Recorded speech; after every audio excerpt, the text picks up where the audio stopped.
Hi knitters, it's Nancy Queen from NobleKnits, and today we're going to learn how to make this beautiful reversible 2x2 rib stitch, and it only uses knits and purls.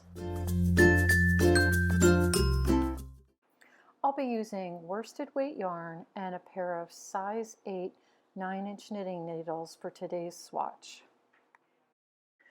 We'll start by casting on. Now with the 2x2 rib, you're going to need to cast on a multiple of 4 stitches plus 2 stitches to complete the pattern. So in this case, I'm casting on 18 stitches. 16 of those are the multiples of 4, and then the additional 2 to finish off the pattern so that it looks even on each side. And you may notice I'm using a long tail cast on. I will show you how to do that in the video above if you'd like to learn.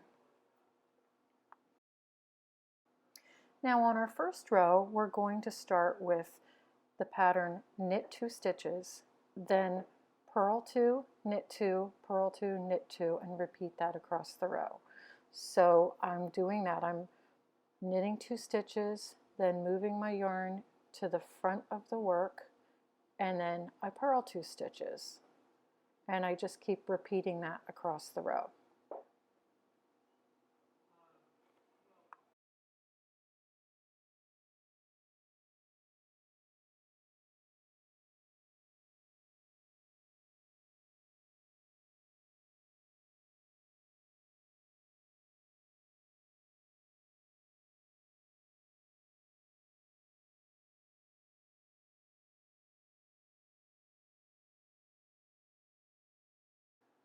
As we start the second row of our pattern, we are going to work the reverse. We'll be doing purl 2 stitches, then knit 2, purl 2, knit 2, purl 2, all the way across the row. And you will be purling the purls and knitting the knits. So if you look at the stitch below, if you see that there's not a bump in the front of the work, that's a knit stitch. If there is a bump, that's a purl stitch.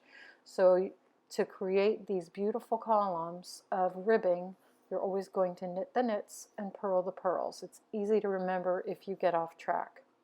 You might also notice that I'm holding my yarn a little differently, and that is because I knit in continental style. And I would love to have you learn how to knit continental style. It's a smooth, easy way to hold your needles once you get used to it. And I will add a link above. Now starting our third row, we're going to begin with knit stitches. So it's knit 2, purl 2, knit 2, and you'll just keep repeating purl 2, knit 2 across the row. It's just these 2 rows.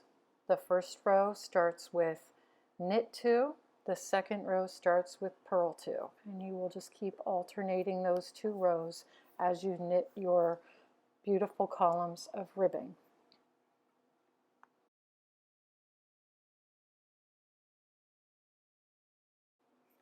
When you finish your rows, take a moment to check them out. Are you seeing beautiful columns?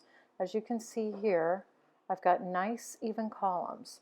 The knits kind of pop out to the front and create the columns, while the purls go to the back and kind of get sucked in. And you can see it looks great on both sides of your work.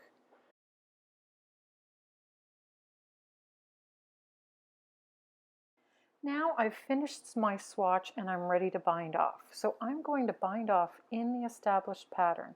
So that means I'm going to purl the first 2, then move one stitch, the first stitch over the other one. Now I'm going to knit the next stitch and pull that first stitch over, and knit the next stitch and pull that stitch over. Now I'm going to purl the next stitch. And you see I'm working in the pattern rather than just knitting across and decreasing, casting off that way. This creates a cast off that is in keeping with the stitch pattern that you've created. So just keep working across the row in that method.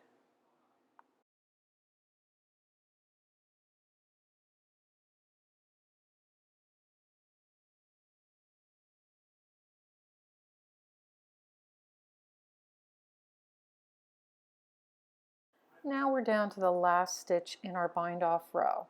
So we are going to cut the yarn tail to about 4 inches. Then we're going to pull that tail through the loop and tighten it up. I hope you enjoyed this video. Please like and subscribe to see more at NobleKnits. Thanks for watching.